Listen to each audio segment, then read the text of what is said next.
सभी को जय श्री राम। शुभ संध्या। मैं ऋषिका आज आप लोगों के सामने एक कहानी लेकर आई हूँ। कहानी का नाम है सच्चा सुख। एक व्यक्ति के पास बहुत सा धन था, इतना कि अब और धन पाने की इच्छा नहीं थी। जितना था उसका भी उपयोग नहीं हो पा रहा था। मृत्यु समीप आने लगी थी। ना बेटे थे ना बेटियां थी, कोई पीछे ना था। सारा जीवन धन बटोरने में बीत गया था। वह तथाकथित महात्माओं के पास गया कि मुझे कुछ आनंद का सूत्र दो। महात्मा, पंडित, पुरोहित सबके द्वार खटखटाए। खाली हाथ लौटा। फिर किसी ने कहा कि एक साधु को हम जानते हैं, शायद वही कुछ कर सकता है।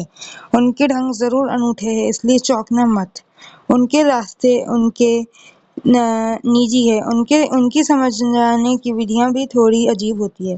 मगर कोई न समझा सके तो जिनका कहीं कोई इलाज नहीं है, उस तरह के लोगों को हम वहां भेज देते हैं। जिनका कहीं कोई इलाज नहीं, उनके लिए वह सुनिश्चित उपाय है। उस धनी ने एक बड़ी पोटली भरी हीरे जवाहरातों से और पहुंच गया। साधु के घर साधु बैठे थे एक झाड़ के नीचे। धनी व्यक्ति ने पोटली पटक दी उनके सामने और कहा कि इतने हीरे जवाहरात मेरे पास है, मगर सुख का कण भी मेरे पास नहीं। मैं कैसे सुखी हूँ। साधु ने आप देखा ना ताब उठा ली पोटली और भाग लिए। वह व्यक्ति एक क्षण तो समझ ही नहीं पाया कि ये क्या हो रहा है। महात्मा गण्य तो ऐसा नहीं करते। एक क्षण तो वह ठिठका रहा। फिर उससे होश आया कि इस साधु ने तो उसे लूट लिया। मारे गए। सारी जिंदगी भर की कमाई साधु ले भागा। हम सुख की तलाश में आए थे और दुखी हो गए।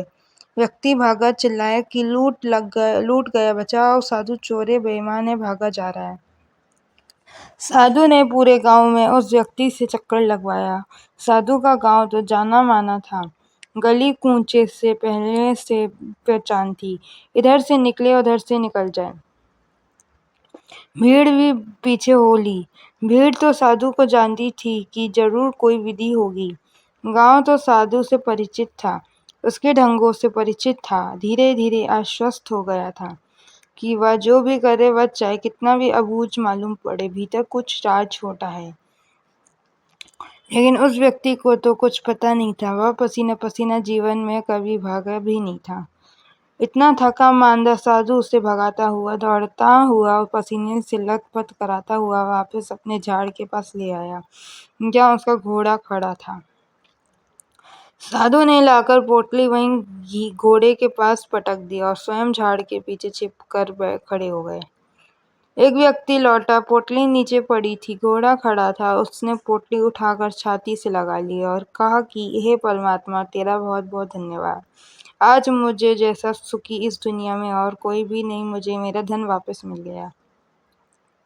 साधु वृक्ष के पीछे से झांके और कहा, कुछ सुख मिला। यही राज है, यही पोटली पहले तुम्हारे पास थी। इसी को लेकर तुम यहाँ वहाँ घूम रहे थे और सुख का कोई पता नहीं था। अब वही पोटली वापस तुम्हारे हाथ में है, लेकिन बीच में फासला हो गया। थोड़ी देर की पोटली तुम्हारे हाथ में ना थी। थोड़ी देर को पोटली से तुम वंचित हो गए थे। अब तुम कह रहे हो, प्रभु धन्यवाद तेरा कि आज मैं खुश हूँ। आज पहली बार आनंद की थोड़ी झलक मिली। शर्म नहीं आती? बैठो घोड़े पर और अब भाग जाओ, नहीं तो मैं पोटली फिर छीन लूंगा। रास्ते पर लोग, रास्ता तुम्हें मैंने बता दिया। शिक्षा: लोग ऐसे ही हैं। लोगों की नहीं, सारा अस्तित्व ऐसा है जिसे हम गवाते हैं, उस समय उसका मूल्य पता चलता है। जब तक गवाते नहीं, तब तक मूल्य पता नहीं चलता। जो तुम्हें मिला है उसकी तुम्हें 2 कौड़ी की कदर नहीं है। जो खो गया उसके लिए तुम रोते हो, जो खो गया उसका भाव फलता है। जय जय श्री राम। जय हिंद। सत्य प्रसन्न रहिए। जो प्राप्त है वही प्राप्त है। धन्यवाद। जय हो, सदा विजय हो।